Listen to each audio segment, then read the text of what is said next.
You guessed it, ladies and gentlemen, there is yet another blog post on Varealis.com. Go check it out. It's about my first ever code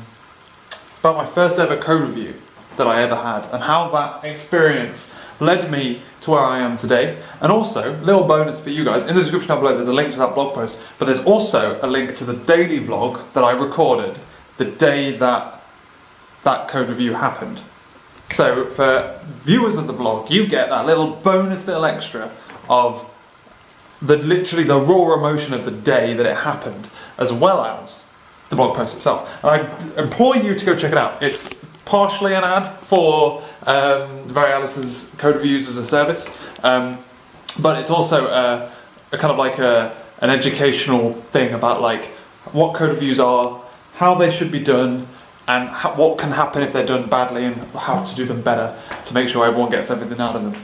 I don't think it'll always be the case that there will be such a well-accompanied daily vlog for some of the vlogs I'm going to write on that website, but it just so happened there was one, so I may as well release it for you. I wasn't going to embed it on them. I feel like putting the daily vlog on the site is a bit too far. It's a bit too personal. I'm more than happy like linking them outside of the site, because this was actually something I was deliberating. I didn't know whether to tightly couple what I've learned and what I've kind of achieved from YouTube to that site, because there are things that this gives me and the things that I think that could differentiate myself, because I was planning on being like, I was thinking about being really like transparent and kind of like public about what it was that we were doing, and then using this as a venture to do that, but I think that's a little bit too far for now. We'll see. Maybe in a couple of months we'll think about it again, and then doing something not quite the daily vlog, maybe something slightly different, but we'll see. So yeah, go check it out, ladies and gentlemen. If you're developer-y, or if you're a developer in any way, shape or form, or you want to be one, or you're just interested in what I do in general, link and video as well. Blast from the past, that video. It's about 4 or 5 years old. So otherwise, I am cooking up some dinner for Laura, who's on her way back. She's walking back. She's in the last couple of days of a step competition thing at work, so she's now walking to and from work in order to try and get ahead of the team that is beating them at the moment. So it just means things are running late. It's just a bit of a conflict of interest for her, because she needs to be doing like university work, and she doesn't know how much time she should be committing to walking places rather than getting home early to do things. So as a consequence, I'll be doing the shopping tonight, ladies and gentlemen. So we get to go Sainsbury's and do a bit of shopping. I kind of came home and I did a little bit. I've had my nap and I did a little bit of research for something I'm thinking about at work. And then I came downstairs to start dinner, and I'm like, there's a shit load of washing up. I could have dented that. I might have a dent in a minute once I finish talking to you. The other thing, my naps. I'm waking up in the morning I'm quite consistently in them now, I think. However, I don't think the sleeping pattern that I'm currently doing is working out for me. So what I'm currently doing is 2 1.5 hour naps, sleeps at night. So from 11 till 12:30, and from 4:30 till 6. I don't think that's currently working out for me. I'm finding it really difficult to wake up on time at 12:30. And I'm finding it really difficult to wake up on time in the morning as well. So what I'm going to do, as of now, is switch back to Everyman 3, which is 1 3-hour nap, 1 3-hour sleep, and then 3 20-minute naps, instead of 2 1.5 hours and then 2 30-minute naps. In practice, that does mean I'm awake less. I have less time available at night to do work, and my 20-minute naps are 30 minutes, really, once you count the time, because what I've been doing for my 30-minute naps are basically start the timer, start going to sleep, whereas what I'll do for my 20-minute naps are start a 30-minute timer, start going to sleep. So yeah, I just feel like Everyman 3 was a lot easier to get into than this one has been. The pain points are all around, basically, that I don't think I'm getting enough sleep in those short periods at night. Like I say, it worked out to start with when I was still running off battery power, effectively, but I'm going to go back. I feel like it's just a bit better for me. Otherwise at work, I'm trying to figure out, so we're having architecture questions about like how we're going to be doing things moving forward. I want to have an input on those things. Most of these things are being driven by me, to be honest with you. I'm like, this isn't good enough. You've got this problem. You need to solve them. Here's how you solve them. But one of the things that it's like a slightly different problem to a problem I've had to solve before. I've done this architecture before several times. My platform's built on it. The platform at my old place was built on a very similar platform architecture. But there are problems that they're trying to solve that I just have never had to deal with before. So, just in general, the differences between the platforms, one is e-commerce, the other one was financial services. Mine is closer to financial services than e-commerce is, but not quite. Let me clarify that. RadSpider is something that doesn't have a guest log on. You log into a secure area, and that is designed for one person, not for like however many thousand guests effectively that are on your site until the point that they purchase. There's different problems I want to solve there. There's different problems I want to solve architecturally.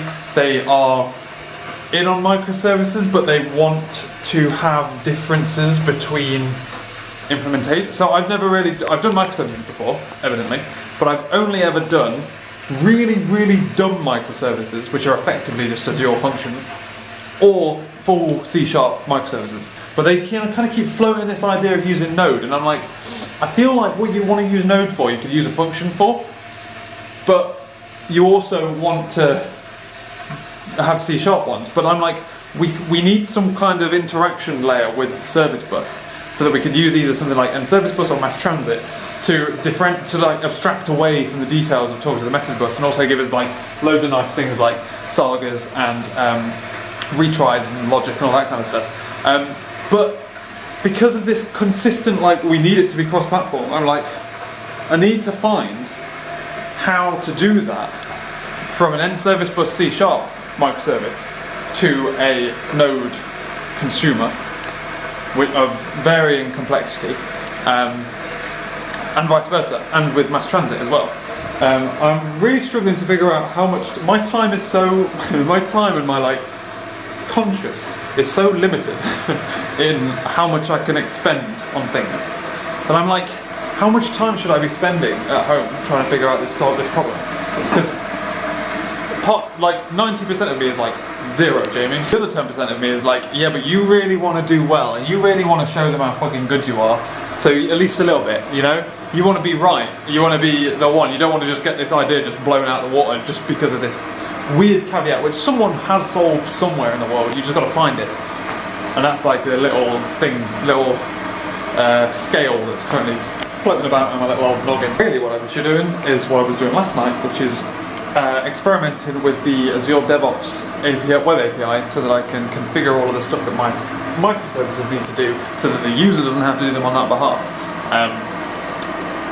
So that's what I was doing last night, apart from proofreading blogs and emails and whatnot. Here he is, back at it again. This week is a much bigger shop than last week though. I've just got the same number of hands to do it in. My boy, I've always got time for more wine. Fuck yeah, boy. I tell myself not to think about that stupid mass transit and service bus problem, which I think I mentioned to you earlier. I can't find anyone who's done this before. I've briefly looked. I queued the blog post that's in the description. You should check it out. And then I tried to find a way of doing this thing briefly for about 15 minutes before I came down here, and then told myself not to think about it and sat here thinking about it. I can't find anyone else who's done this before, which makes me think, why are we doing it? That's always the rule. If someone else is... The only thing is, it's an interesting problem to solve. That's the problem. It's interesting to solve. I just don't have the time or capacity or care enough to try and solve it in my own time. And I'm not going to have the time or capacity to solve it at work, so it's not fun. But yeah, it's like, why has no one else done this? Has no one else done it because we're just like doing something weird? I can't be doing something that weird. It's what's bizarre is, I feel like a lot of the things that we're using at work are like, I don't really understand the logic behind it, because it's just like an inferior version of other things. Like Google Cloud Platform in general, it's just an inferior version of Azure on AWS. Let's be honest. That's a hot take right there. Like we're currently on RabbitMQ, but we're going to move away from that into Google PubSub, because we're gluttons for punishment apparently. Let's just go to the bleeding edge of something that isn't very well supported. Oh, god damn it. The only reason you might use Azure Service Bus is because it's natively supported on Azure and has existed for decades. But RabbitMQ's existed since the dawn of Google Cloud. So, why? Whatever I want, I need it to have a direct interface with Google, with RabbitMQ and Google PubSub, and be multi-client facing, i.e. has a client for .NET and a client for Node, at least. And it doesn't exist. It doesn't exist because of the Google Cloud one, let alone everything else. I can make it work with RabbitMQ, but going to Google Cloud, there's jack shit. I said this, we can't physically go to Google Cloud. We'd have to literally rewrite our entire platform to go to Google Cloud PubSub. I wonder if they're aware of that. They're probably not aware of that. I should probably tell them that. I mean, the bits that I'm rewriting aren't actually the whole system. It's just the new bit of the system, which will eventually eat the whole of the rest of the system, but eventually, not straight away. But to go to Google Cloud PubSub, they're fucked. They don't have a chance. It's just not possible. Because you'd literally have to re-engineer everything. Because they're so tightly coupled to RabbitMQ. Which is why I'm trying to introduce this abstraction layer in between, but there's no joint abstraction layer between the language and the bus. It's not important, James. Stop thinking about it. It's not important, fam. You'll figure it out. Like, you don't need to figure it out. It doesn't matter. Blog is live. I was trialing out the timed release thing. So it's set so if you try and go to the web page where it's got the little view of all the blogs I've written, or you go to the short link, you won't find it if it's before the publish date. But if you've got the permalink, you can get there. There is a permalink for each blog, and yeah, just making sure that works. It doesn't do anything clever like tweet out if a new one's come out yet. That's functionality that I believe I'm going to be working on next if I think it's important, but I don't think it is yet. So currently the only way to keep up to date with what's on the blog is check often, which you should do, or follow me on Twitter and or LinkedIn. It's great. Otherwise, last night I spent the best part of 2 hours trying to figure out how the frick Microsoft's APIs work, as I'm trying to interface with Git, trying to like pull down PRs and get the code from it. It took me about 2 hours, and then I realised that actually probably one of the best thing to do is use the website to create it, and then just fucking sniff the wire and get the network call, and then just take the body from it, and then reverse engineer the values that it sent instead. I saved a lot. I literally did it in 10 minutes. So 10 minutes, figured it out. Happy birthday. Still trying to figure out if that's the best way of going about it. So I'm thinking like MVP, you create a pull request, the pull request notifies RadSpider, RadSpider does what it needs to do off the back of that pull request, and it updates every time the pull request updates, all that kind of stuff. I feel like that's a better solution than builds, looking directly at builds, but we'll see. The problem I'm currently trying to solve is how the hell do I get the source code without explicitly requesting every single file? Like, there must be a download zip button, right? This is one of the reasons why I'm trying to ramp up speed, because these APIs, like, they're versioned and whatnot, but they don't change infrequently. Since starting this project, Azure DevOps has changed its name 3 times. Like, it started off as TFS Online when I first started the RadSpider, but then it was VSTS, now it's Azure DevOps. So keeping up with that kind of iteration is difficult. But yeah, so that's currently the problem I'm trying to solve. It might be the case that I can't use pull requests, I have to use builds instead. We'll figure it out. We're just basically poking webhooks. To try and figure out a good way of getting into work without my car, also with my longboard. So I'm thinking the train is like the only real way I can do it, and I've got to hope it's dry. My old boss is leaving to London, and we're going out to the pub on Friday after work, which means I can drink if I want to. So I might do. Bring the car, then I can't drink, and that's sad. So I've got to try and figure that out logistically. If it rains, I'm fucked. Short story. I'm not, but I have to do something crazy like train in to one train station, go to work, walk to the park and ride into the city centre, then train from a different train station back home, and then somehow get into Bristol city centre early enough to still get to work on time in the morning without a longboard. In fairness, because I won't be leaving work till later because they finish work later, I won't have to get in as early. It's possible. I mean, I'm going to do it. I'll figure out a way. It's just got to figure those logistics out because there's no way I'm missing that. This weather is absolutely fucking gorgeous. Like, you couldn't ask for better weather than this, man. Right, so Laura is faffing around at work, / on her way back. So I get the joy of making sure her bike is safe to ride when she needs it on Thursday. Which unfortunately means going in here. I mean, that was pretty go. The light went, as in it, like the sun set, it got really dark really quick. I pumped up the tyres, tightened up the brakes, started to try to oil the thing, and I'm like, I can't find the oil. We have bike oil somewhere, but I can't bloody well find it, ladies and gentlemen. Got my longboarded to Wilco's, literally walked, as I got in the door, they were like, this store's closing. I'm like, I just need oil. Got some oil, belted it back here. Meanwhile, tuna and pasta bakes in the oven.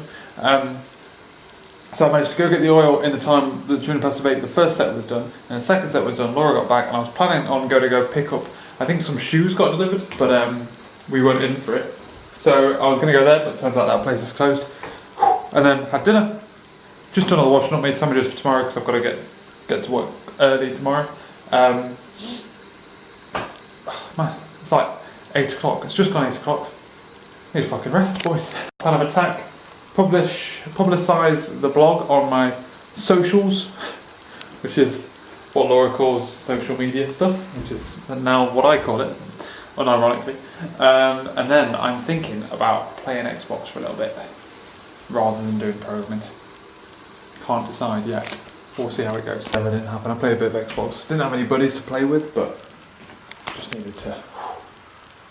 Don't know why either. Just not in the mood. There's no point sitting and spending time doing something if you're not going to be productive doing it. Because you just end up starting to hate it. And then you're just pretending that you're doing work, and I'm not doing any work. So, it's bedtime now. Laura's already got to bed. I'm following her up. Why is it always the days that you need to be early that you're late?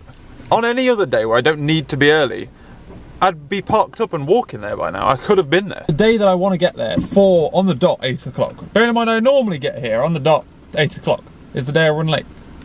In fairness, I've had like 2 nosebleeds this morning, which hasn't been fun. I've discovered that one of the least convenient places, if there are convenient places to have nosebleeds, is in a shower. What the fuck do you do with a nosebleed in a shower, man? As I got into the shower, I noticed I was having a nosebleed. I must have like picked it in my sleep or something, but basically since then, and then I know I'm in a showers are bad places for nosebleeds because it like heats up your nose. In theory, if you've just had a nosebleed, you shouldn't go anywhere near steam or anything like that because it opens up the, like expands the vessels in your blood, in your nose. So I'm in somewhere I know is actively bad. I can't stop it because basically all I can do is put my fingers on it. It's not great. I need to wash my face. It's not ideal. I also didn't wake up last night either, which is also really freaking annoying, but you can't do anything about it, can you? So also mildly put me behind goals. I'm going to miss a target. I've got like a reminder on my phone to do something today, and I'm going to miss that because I wasn't up last night to prepare it. Clarify, it's not mission critical, but it is something that I could have done with, you know. I could do it at lunch, to be fair, because I could, in theory, not nap, but I should nap. This time of year is ever so pretty, you know. The sun's low, lights are on. Did a lot. I'm in Bristol, 5 o'clock on the dot. There's a deal in the car park here where you can park any time from 5 basically until the morning for £2. I was about 2 minutes early, and me along with about 4 or 5 other cars are sat basically on the road outside the car park until it ticks over to 5 o'clock, so that we only have to pay £2 and not an hour plus £2. So my plan is to go bust out my laptop. I'm gonna go to my office for 25 minutes, kill some time. I don't want to get there too early. It's quite a small, I'm not very good at socialising with people in small groups anyway. Much better at big groups where I can hide a little bit more. But it starts at 6, doors open at 5:30, so I'm aiming to get there for about 10:45, you know. I don't think I've ever seen this street open. It used to have roadworks on it. It used to be closed, or at least like super narrow. Not really sure where I'm going, but I think it's that building. It's at Lloyd's, but the problem is that as in the bank, but they have like a campus, not a building, you know. At the very least they have those 3 buildings. Apparently they have another one. So just bumped into someone I used to work with, not at my last job, but the job before. So I just got his number. We're gonna go have a catch up at some point. That's what I do. I want to start doing this a lot more because one of my New Year's resolutions is to invest in my network more. But it's really difficult when I live in one city and work in another, but I do it the wrong way around. Everyone else seems to live in the city that I work and then work in the city that I live. It makes it really inconvenient. Is it that bad? That was fucking weird. Well, it's 8 o'clock and Laura's just left work, so I'm gonna go meet up with her. Shocking. She had a client meeting apparently. It was like, normally when you go to those things, it's someone telling you about something, like a thing, like the way that Git works, or Blazor, or fucking, I don't know, just identity server. Things like, it's like a how-to effectively of how it works. Or, at its most abstract, it's about like lessons learned during this, where it's like lessons learned move into microservices. This was like a DevOps thing, from what I could tell, but it was just blatantly a sales pitch for Lloyd's. But there was nothing to buy. There was no product. There was no like software they were showing. They were just like, so we started doing agile, and we got better, and we were like, cool, fam? Like, cool? So it was almost like they didn't realise, either I was the odd one out in this crowd, and I was talking to someone actually there who works for a company some of my friends from uni founded, which is interesting. It's like a small world. I'm not sure if I was one of the abnormal people there, but it was like they were selling things that they'd done 10 years after everyone else had done it, and they're like giving us metrics like, people check in 30% more code. We have metrics on this and this. And we're like, firstly, yeah, sure, of course, Agile, that's the whole advantage of Agile. And two, I don't personally care about any of those things. I don't do Agile because it's like, it was just so sales pitchy, but there was nothing to buy. It was so bizarre. It was like, the first one was about like some corporate events they held earlier on in the year. And how they're starting to like trust innovation and stuff. But I was thinking about this, and I actually asked a question at the end, because the way they were saying things gave this impression that the people that fought back the most from going to Agile was the developers, not the business. Normally it's the other way around. Normally it's fought bottom up rather than top down. But there it was kind of like middle, down and up. Because if you think about it, if you're a developer, right, and you like how you used to do it in the old days, who do you work for? A fucking bank, right? You're a COBOL developer, and they mention COBOL so many times. If you're a COBOL developer, then you best hope that you go to a bank, because banks don't move very often because they can't. So it was fascinating. It was so marketing-y. It was unreal. It was literally like they were talking to shareholders, not developers. But having said this, I got 4 slices of pizza and a fucking book. So, fucking swag, mate. Fucking swagged up to the tits over here, boys. It's been a long day, I'm not going to do any work now. I'm going to try my best to wake up in the morning. I did nap at lunchtime, so I should be able to wake up relatively trivially. See, don't need to be early today. I'm basically already at work. I got home really early today because I parked, for some reason I left early. I didn't need to be there early, but I got there early. And I didn't park far away because I thought it was going to rain this afternoon. It's forecasted heavy showers, didn't come. So I missed my 15-minute walk to work, and then just got in my car, drove home. And I was like, you know what, that's fine. I need to go and pick up a parcel from like a collection place. I'll go walk there. Laura's off at a work event tonight, so I'll go walk there, go back, have my dinner, chill, you know? Live the dream. I did that thing where I saw like UPS collection point, and I'm like, I know where that is. I just walked to a UPS collection point without taking note of which UPS collection point it said and where that one is. Effectively just went on a 20-minute diversion, and I'm now heading in the right direction. So I just went to go collect a delivery. It looks like it's a pair of shoes. I ordered 2 pairs of shoes from Converse. So what I did was I went on their online thing and then custom made them. So you can like customise your shoes. So that's cool. So I ordered 2 pairs of shoes, a white pair and a grey pair, and they delivered one a couple of days ago and one yesterday. And this one they took to a UPS collection point, and the other one they put at one of my neighbours. But that neighbour is like the house is being renovated, so it's not like anyone actually lives there. They're just there like during the day working on it, but they're not there for the rest of the day. And I'm just thinking it's somewhat ironic that they've managed to deliver a pair of shoes and yet I still don't have a full pair because I want them to be odd. Fucked it. Turns out they were in, so I've got both pairs. Woohoo! Walked past, the house looked empty, but then I was like, let's go to the door, and I could hear music inside. And I'm like, they're in there working, they've got really loud music on. I'm like, I know you're in there, boys.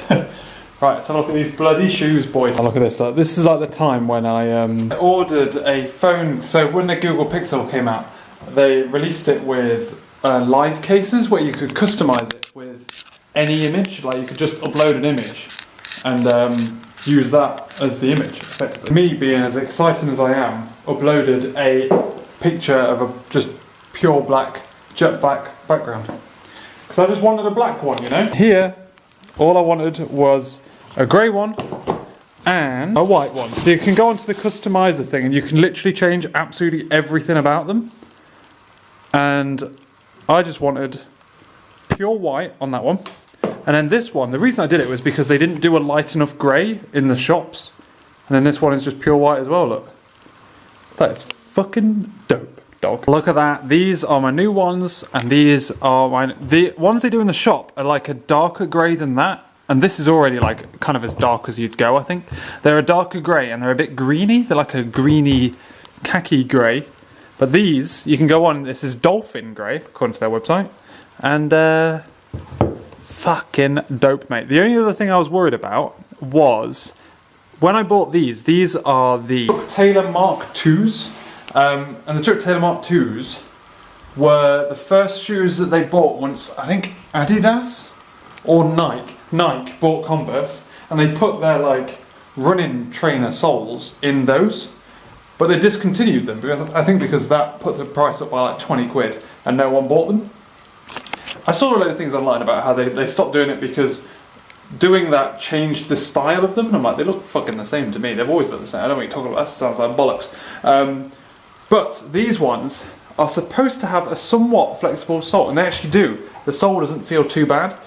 On old Converse, it was like walking on cardboard, and it was the worst. But, right, let's try these bad boys on. Look, also, before I put these on, I just got a Google breaking news that Andre Pervin has died. I don't mean to be rude, BBC. That is not fucking breaking news. I don't give a fuck. I don't even know who that person is. If that was the Queen, it wouldn't be breaking... Okay, no, the Queen would be. That's a bad example. But if it was like fucking Justin Bieber, it wouldn't be breaking news. You know what I mean? I don't care. This isn't breaking... Breaking news is like there's a fucking terrorist attack or a bomb just went off somewhere. We just started war. This isn't breaking news. My favourite things about me having dinner on my own, and I not having to wait for Laura to come back to have dinner, is I can have dinner a normal time, at 6 o'clock, and our dinner's ready in 8 minutes. I'm going to be eating by 6:10, and I love that. I love having a dinner early. I don't like having to eat late. Like, eating at like 7 or half 7 is just way too late for me. I like having a nice early lunch. And I've got myself a nice ready meal today. I've got a chicken jalfrezi curry from Sainsbury's. Freaking love these things. They're so much better than you'd imagine. But you don't buy the one that comes with rice. That's for bullshitters. What you do is you buy the one that's for 2 and then just eat it all to yourself. It's nicer. I buy it because it tastes nice, not because it's bigger. Otherwise, I need to get ready for tomorrow. Tomorrow's going to be a bit of a bitch for me. I'm going to end the video tonight, by the way. Because I need to get into Bath, but without a car. And not only that, but I need to get into work, and then into the city centre at the end of work, and then back, obviously. So I feel like the train is the best shout for me. So I'm going to bus into Bristol city centre, train across, walk to work, or skateboard. I'm actually going to take my little skateboard. Now, I think it's supposed to be wet in the morning, but it's supposed to be drying up in the afternoon, so I should be able to utilise that a little bit. Finish work, skateboard into the centre of Bath, have a lad it up a bit, and then get on the train, fuck off back to Bristol, fuck off back onto a train, get back onto a bus, get here. It's going to be fun. I'm looking forward to it. It's going to be a pain. It means I need to leave here at about 7 in the morning, which is about half an hour earlier than normal. So I'm thinking I might have a shower and shave well, not necessarily a shower, but a shave at least tonight. I often do that. I'm like, you know what I'm going to do? I'd say often. I used to do that. I used to go, I'm going to have a shower in the evening, so I don't have to have a shower in the morning. But then you wake up and you can't function. You can't function as a normal human being in the morning without a shower. What am I, an animal? What world does that serve to? You know what I'm saying? 7 o'clock, washed up, made my sandwiches for tomorrow, and had dinner, obviously. Wait for my dinner to go down a little bit. Oh my gosh.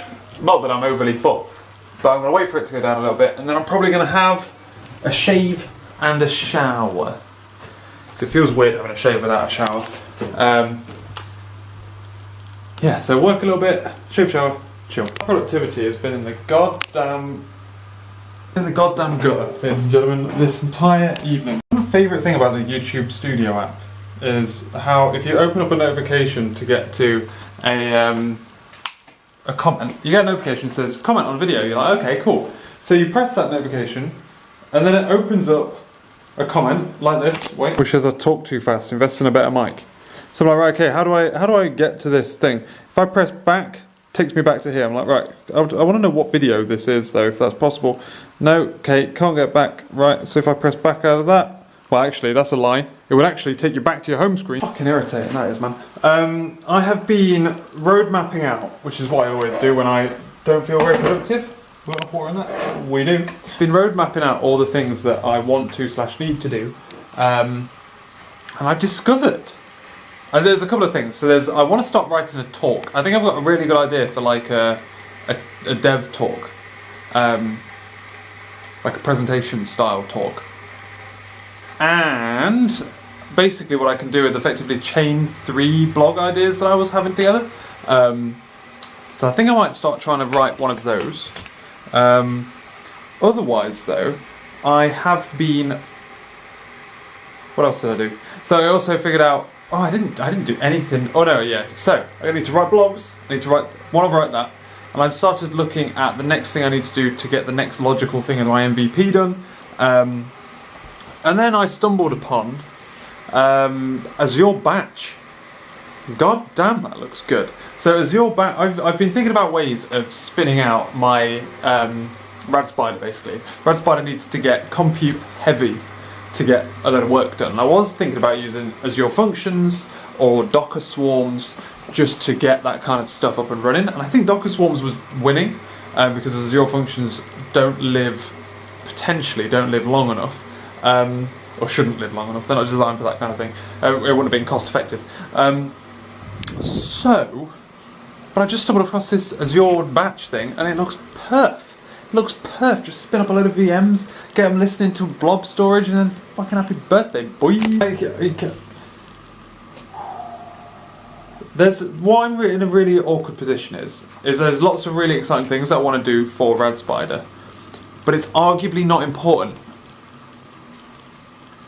yet, because I should be focusing on Varealis stuff that should be able to fund supporting RadSpider. Effectively, me spending time on RadSpider is just throwing time in the bin. Well, not in the bin, but potentially throwing time in the bin, because I can't finish RadSpider quick enough to keep up without doing it more permanently, full time. That's why I've spent so much time trying to get the site up and running, trying to get blogs up and running, because I've been training myself into thinking that spending time on RadSpider is a waste of time, because like if I spend this time on it, then there may become a point where it doesn't make sense spending any time on it anymore, you know, because I just can't possibly keep up. I can't possibly do everything that I want to do quick enough, effectively. And then 10 years down the line I try and release it, and then it's like the landscape's shifted so much that I've just missed it, basically. And yet it's my bread and butter. It's like my honour product. It's the thing that effectively I had that idea before the idea for the rest of the company.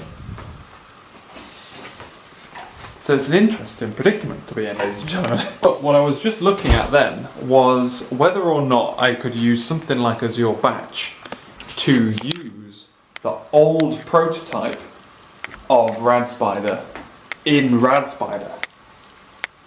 That'd be pretty dope. I don't think it's ready for that either, unfortunately. That doesn't really save me much time, annoyingly. In a world where I can't carry on and / consistently keep up my sleeping pattern,